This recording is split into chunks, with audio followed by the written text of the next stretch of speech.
Hi friends, இன்னைக்கு நம்ம நிறைய வீடியோஸ்ல பார்த்த நோ அவன் ப்ரௌனி தான் நான் ட்ரை பண்ண போறேன். அதை நீங்க பார்க்க போறீங்க. இதை நான் எப்படி ட்ரை பண்றேன்னா ஒரு ரீல் பார்த்து அதை நீங்க வீட்ல ட்ரை பண்ணீங்கன்னா எப்படி பண்ணுவீங்களோ அந்த மாதிரி நான் ட்ரை பண்றேன். ஸோ இதில் ஏதாவது மிஸ்டேக் இருந்தால் மன்னிச்சிருங்க. அதுக்கான இன்க்ரீடியன்ட்ஸ் எதுவும் நான் இப்போதைக்கு சொல்லலை, ஏன்னா இதை நானே ட்ரை தான் பண்ண போகிறேன். ஸோ ஃபஸ்ட்டு நான் என்ன பண்ணுறேன்னா முட்டையை உடைச்சி ஒரு சாப்பரில் போட்டு ஸ்மாஷ் பண்ண ட்ரை பண்ணேன். இனிஷியலாக என்னாச்சுன்னா எனக்கு அது சுத்தமாக ஒர்க் ஆகலை. ஸோ அதனால் இதுக்கு இன்னொரு பிளேட் ஒன்று கொடுத்துருந்தாங்க, மோர் திறக்கிறது. ஸோ அதை வச்சு நான் ட்ரை பண்ணேன், எனக்கு நல்லா ஒர்க் ஆச்சு. ஸோ அதோடு சேர்த்து சுகர் அப்புறம் கொஞ்சம் வெனிலா எக்ஸ்ட்ராக்ட் போட்டு நல்லா ஸ்மாஷ் பண்ணேன். நல்லா நுர வந்தது, நல்லா தழும்ப நுர நல்லா வந்துச்சு.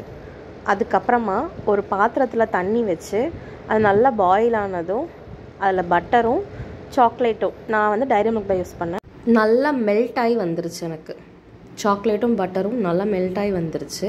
அப்புறம் நான் என்ன பண்ணேன்னா ஆல்ரெடி நான் முட்டை ஸ்மாஷ் பண்ணி வச்சுருந்த அதுலேயே இந்த சாக்லேட்டை ஊற்றி நல்லா திருப்பியும் நல்லா பீட் பண்ண ஆரம்பிச்சிட்டேன்.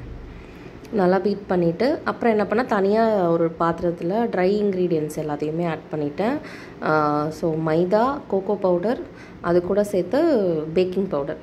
ஸோ இது எல்லாமே நான் எந்த மெஷர்மெண்ட்டுமே எடுக்காமல் ஒரு குத்து மதிப்பாக தான் போட்டேனே, ஏன்னா என்கிட்ட மெஷர்மெண்ட் கப் இல்லை. ஸோ ஒரு பிகினராக நான் எப்படி செய்கிறேன்றது தான் இந்த வீடியோவே.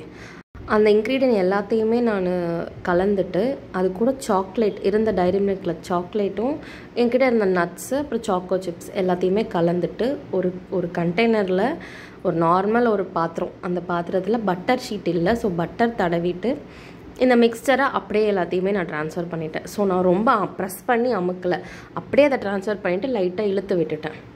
மேலே கொஞ்சம் சாக்கோ சிப்ஸ் தூவிட்டு ஆல்ரெடி நான் என்கிட்ட வேஸ்ட்டாக ஒரு குக்கர் இருந்துச்சு, அந்த குக்கரில் கேஸ்கட் எதுவுமே போடாமல் விசில் இல்லாமல் ப்ரீஹீட் பண்ணி வச்சுருந்தேன். இந்த பேட்டரை நான் அந்த குக்கரில் வச்சுட்டு மூடி போட்டு சிம்மில் வச்சுட்டேன். டோட்டலாக சிம்மில் வச்சுட்டு ஒரு 35 மினிட்ஸ்க்கு அப்புறம் ஓப்பன் பண்ணி பார்த்தேன்.